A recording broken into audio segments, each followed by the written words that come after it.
வணக்கம் மக்களே, வணக்கம். சற்று முன் கிடைத்திருக்கக்கூடிய ஒரு முக்கியமான தகவல் ஒன்றை தான் பார்க்க போகிறோம் மக்களே.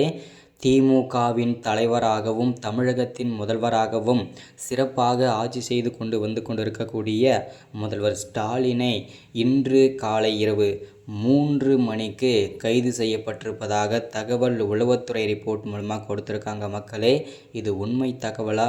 அப்படி என்ன தவறு செய்துவிட்டார் தமிழகத்தின் முதல்வர்?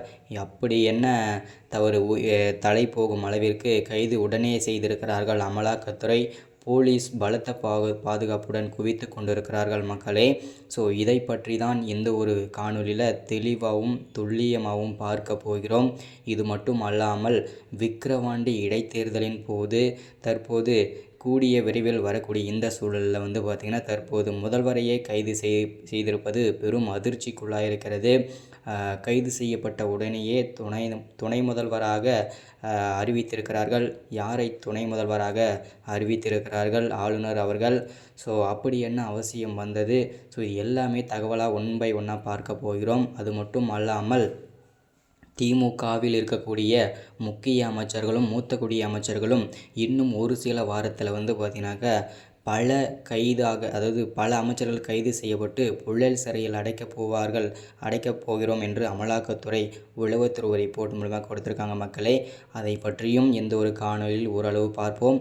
ஸோ அதற்கு முன்பாக நமது அரசியல் நியூஸ் சேனலுக்கு நீங்கள் புதிய பார்வையாளராக இருந்தீங்க அப்படின்னா மறக்காமல் நமது அரசியல் நியூஸ் சேனலை சப்ஸ்கிரைப் பண்ணி வச்சுக்கோங்க. நீங்கள் சப்ஸ்கிரைப் பண்ண உடனேயே பக்கத்திலே ஒரு பெல் பட்டன் வந்துடும். அதை கிளிக் பண்ணி ஆளுநர் ஆப்ஷனில் போட்டு வச்சுக்கிட்டிங்க அப்படின்னா நம்ம போடக்கூடிய எல்லா வீடியோவுமே உங்களுக்கு நோட்டிஃபிகேஷனாகவே வந்துடும். அதை பார்த்து தெரிஞ்சுக்கலாம். இன்றைக்கான அரசியல் நியூஸ் என்ன, இன்றைக்கான அரசியல் அப்டேட் என்னன்றதை தெளிவாக துல்லியமாக நமது அரசியல் நியூஸ் சேனல் நீங்கள் தெரிஞ்சுக்க முடியும். மறக்காமல் வீடியோ பார்க்குற எல்லோரும் மறக்காமல் ஒரு லைக்கை மட்டும் கொடுத்துருங்க. மறக்காமல் ஒரு சப்ஸ்கிரைப் மட்டும் போட்டு விட்ருங்க. ஸோ மறக்காமல் எல்லாருக்கும் ஷேர் பண்ணி விட்ருங்க. வாங்க வீடியோக்குள்ளே போகலாம். சற்று முன்பு சில நொடிகளுக்கு முன்பு கிடைத்திருக்கக்கூடிய ஒரு முக்கியமான பரபரப்பான ஒரு சோகமான தகவல் அப்படின்னு கூட சொல்லலாம். ஏன்னா திமுகவில் இதுவரை பார்த்திங்கன்னா சிறப்பாக ஆட்சி செய்து கொண்டிருக்கக்கூடிய முதல்வர் ஸ்டாலினை கைது செய்யப்பட்டிருப்பதாக தகவல் வெளியாகி கொண்டிருக்கிறது.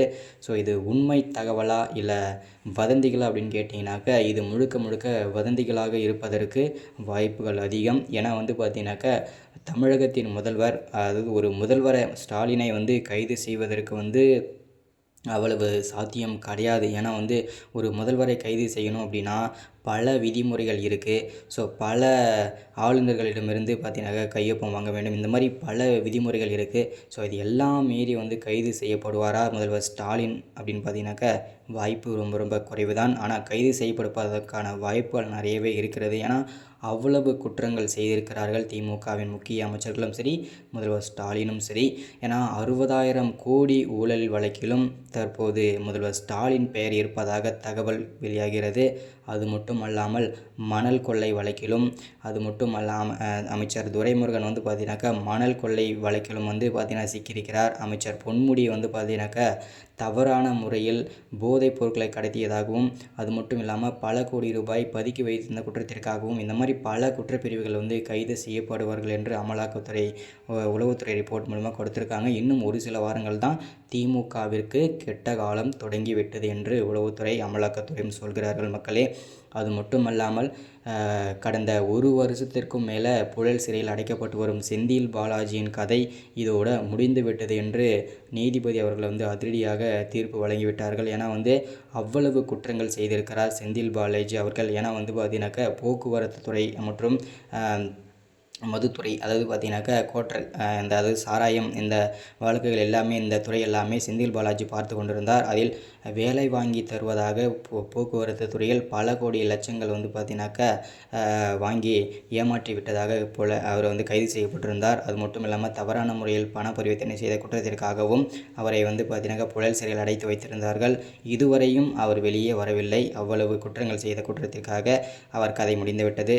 ஸோ முதல்வர் ஸ்டாலின் கைது செய்யப்பட்டார் என்பது பொய்யான தகவல். அவர் கைது செய்யப்படுவதற்கான வாய்ப்புகள் நிறைய இருக்கிறது. ஆனால் இதுவரை கைது செய்யப்படவில்லை. ஸோ இதுதான் இந்த வீடியோவில் நம்ம அப்டேட்டாக கொடுக்குறது. இந்த மாதிரி அரசியல் பற்றின அப்டேட் வந்து தொடர்ச்சியாக பார்க்கணும்னு நினச்சிங்கன்னா, வேணும்னு நினச்சிங்கன்னா மறக்காமல் சப்ஸ்கிரைப் பண்ணிவிடுங்க, லைக் பண்ணுங்கள். தேங்க்யூ.